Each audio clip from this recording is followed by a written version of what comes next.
My mother always tells me to smile and put on a happy face.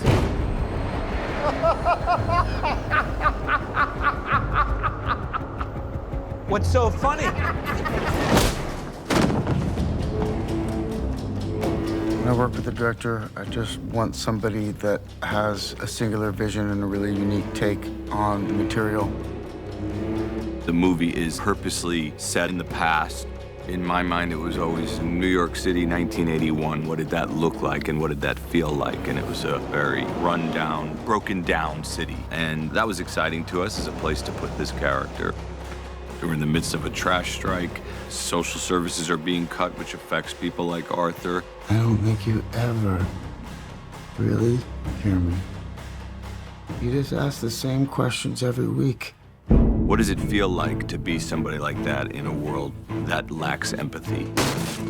And that's ultimately really what the movie's about. Todd is a wild and rancid sense of humor that was really perfect for this movie. We were working spontaneously.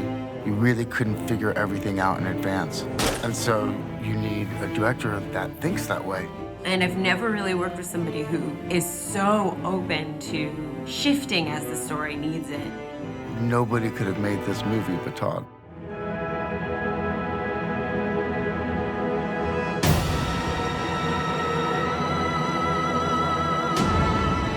Is it just me?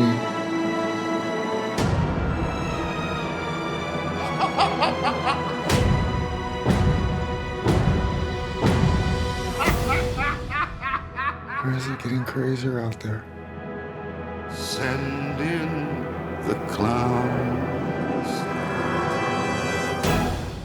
It was surreal, and it was quite an honor to be here. So, and the response was fantastic. So yeah, it kind of went perfect. It was a dream night. That's what made it fun, is the ability to kind of take something that really has no particular backstory and just, it was very liberating. There were no rules, and we just kind of did what we wanted, and certain things we kind of backwards engineered into, you know, why he is certain ways, and other things we just made up out of the blue. And you're right, you know, not only is the story have an unreliable narrator, but it's Joker, so it, you know, it's almost an unreliable narrator.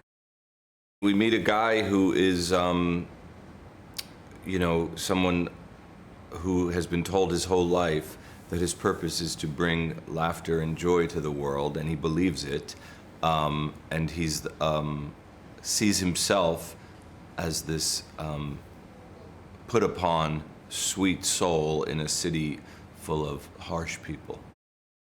To me, Joaquin is just one of the greats, and he takes something on the page. It's hard to explain to people, you know, what an actor brings to a role. You know, you might see it and think everything in there was written down for him to do, and it's just not that way ever. And Joaquin is one of those guys who just takes it and makes it his own in a very specific way that you would have never guessed.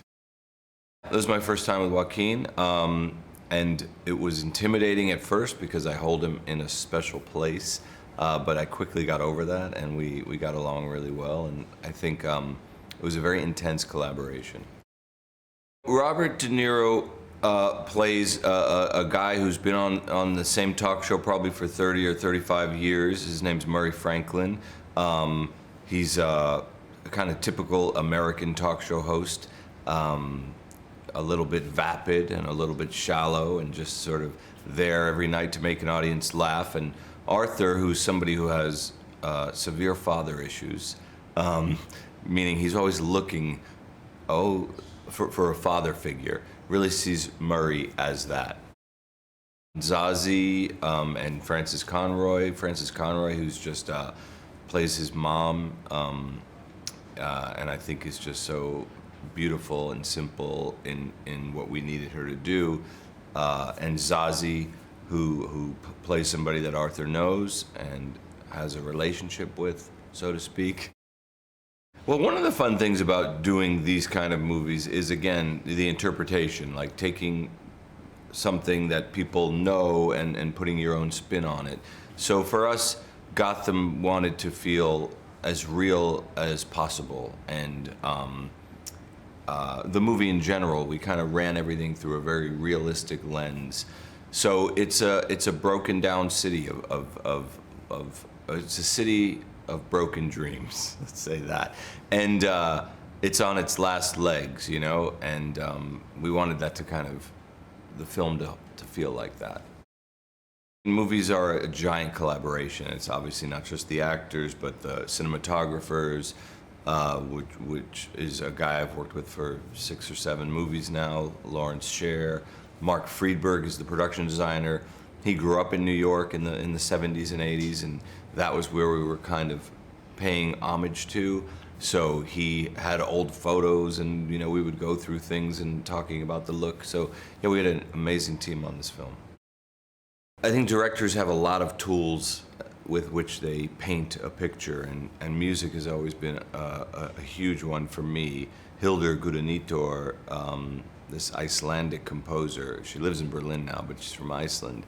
I had contacted her early on in putting the movie together and asked her to start writing music just based off the script. And she just started sending me music based off of scenes she read. The score is a huge part of the movie, as you know, and I thought she did a really beautiful and unique job. I thought it was very smart. It's really unique. It was like nothing I'd ever read before. And I thought that there were still elements from the kind of DC canon of Batman. There were still references to that world, and yet it also felt like it was something that was brand new and stood on its own. It was irreverent and funny and twisted. It was a brilliant script. You never know if what he's saying is real. But the thing is, I didn't think about it saying this may not be real. I'd say whatever he's saying, it's very real to him. Now, whether it is objectively real, that's questionable. But for him, it always felt real. So I felt like I had to approach it sincerely every time, whatever the scene was. But it's really left up to you, to the audience, to decide what you think is real or isn't. Todd has this great confidence and irreverence. I mean, I feel so fortunate to have worked with him on this movie. So he really gave me the confidence to just be willing to discover something in the moment. And I think that spontaneity was probably really important for this character. It just gives it kind of this kinetic energy. What I like about this movie is I think that there are several different reactions that people can have, and they're all valid. And there's something really exciting about being in a movie that requires the audience to participate with the character in a different way. I mean, usually characters' motivations are so clearly defined that we're telling the audience precisely what to feel and when. And what I like about this movie is it's really up to interpretation.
Joker, rated R.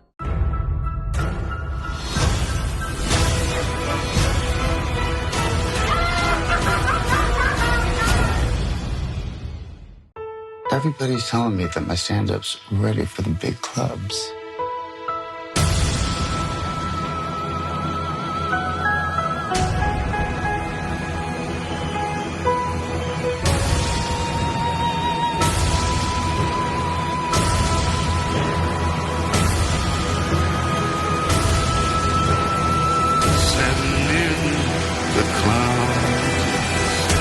Joker.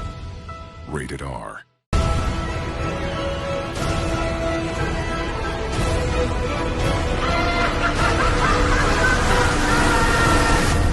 Send in the clown.